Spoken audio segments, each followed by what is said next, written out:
अकरम की बरेली शहर में चाय की एक छोटी सी दुकान थी। पूरा दिन मेहनत करके बड़ी मुश्किल से अकरम अपने परिवार के लिए पैसे कमा पाता था।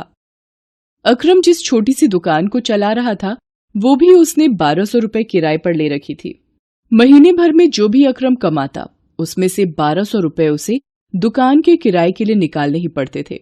ऊपर से एक छोटी सी झुग्गी जिसका किराया 1500 रुपए भी उसे महीने की कमाई में से निकालना पड़ता था। अकरम के परिवार में उसकी बेगम वाहिदा, बेटा सलीम और बेटी आरजू थे। रह सहकर कमाई गुजारी के लिए बहुत मुश्किल थी। एक दिन अकरम दुकान पर जाने लगा।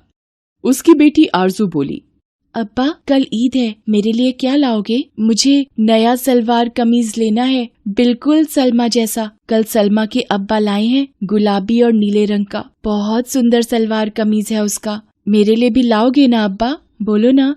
बड़ी आई सलवार कमीज लेने वाली।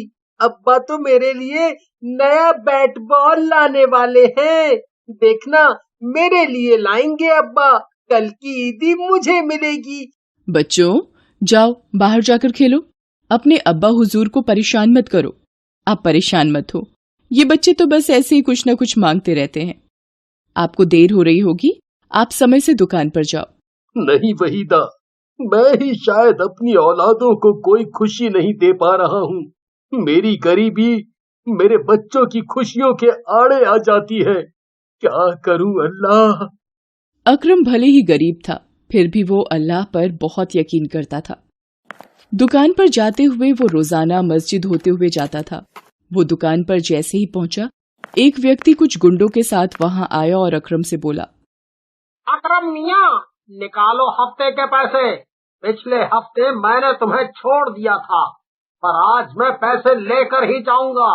दुकान चलानी है तो मेरा हिस्सा भी टाइम पर दिया करो। जमील भाई, मेरी इस महीने बिल्कुल भी कमाई नहीं हुई। दुकान और घर का किराया देना भी बाकी है। मुझे इस बात से कोई मतलब नहीं, मुझे तो अपने हिस्से से मतलब है। यहाँ बाजार में सभी दुकानदार मुझे अपनी कमाई का हिस्सा देते हैं, तुम्हें भी देना है। परसों ईद है, कल मैं फिर आऊंगा, मेरे रुपए तैयार रखना।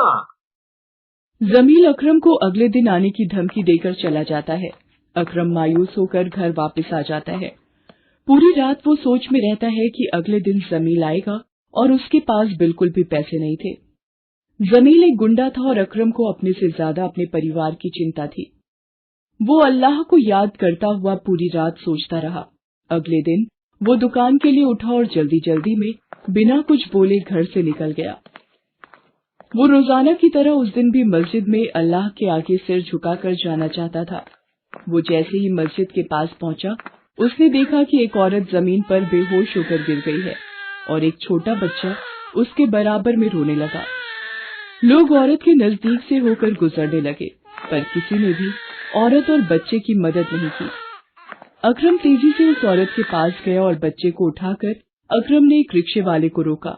अकरम उस औरत और बच्चे को लेकर सीधा अस्पताल पहुंचा। वो डॉक्टर से बोला, डॉक्टर साहब, ये रास्ते में बेहोश होकर गिर गई थी, आप जरा देखिए ना। डॉक्टर औरत का चेकअप करता है और अकरम से कहता है, जी, इनके साथ कौन है? थकान की वजह से इनका बीपी हाई हो गया था, जिसकी वजह से ये चक्कर खाकर गिर गई थी। कुछ दवाइयाँ और इंजेक्शन मैंने दे दिए हैं, अब ये खतरे से बाहर हैं। होश में आते ही आप इन्हें ले जा सकते हैं। औरत को कुछ देर बाद होश आया। उसने देखा कि उसका बच्चा अकरम की गोदी में है।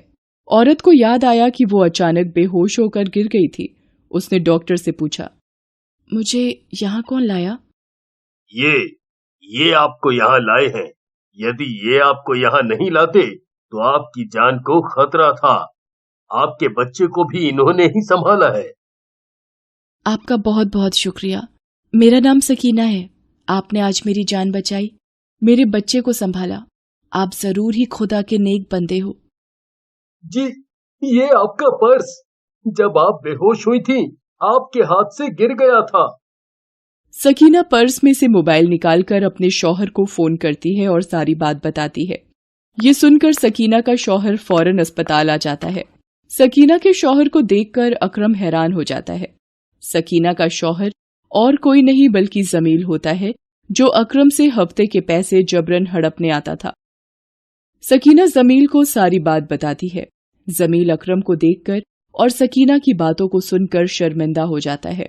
वो अकरम से कहता है, अकरम भाई, आज आपने मेरी बेगम और मेरी इकलौती औलाद इकबाल, मेरे बेटे की जान बचाई।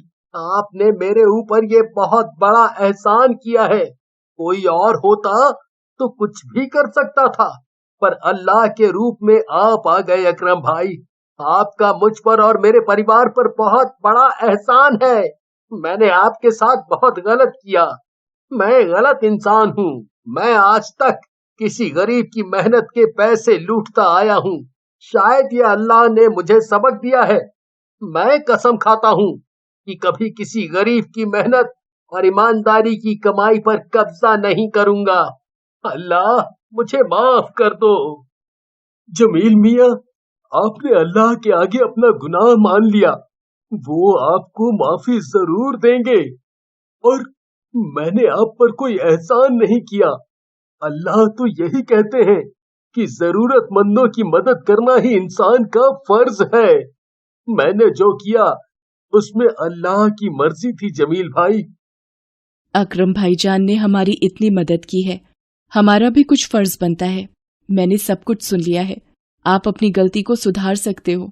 कल ईद है और ईद के पाक दिन पर आप अकरम को उसकी मेहनत के लिए हुए सारे रुपए लौटा दीजिए। आपके गुनाह अल्लाह माफ कर देंगे। जमील अकरम से लिए सारे पैसे लौटा देता है और दोबारा किसी भी गरीब के साथ ऐसा बर्ताव न करने की कसम लेता है। घर आकर अकरम सारी बात अपनी बेगम को बताता है। वो भी अल्लाह का शुक्रिया अदा करती है। अगले दिन अकरम अपने परिवार के साथ खुशी खुशी ईद मनाता है। जमील भी अपने परिवार के साथ अकरम के घर पर ईद पर उपहार और मिठाइयां लेकर आता है। अकरम और जमील के परिवार खुशी खुशी ईद मनाते हैं। सभी दुकानदार भी जमील का बदला हुआ बर्ताव देखकर अकरम की तारीफ करते हैं।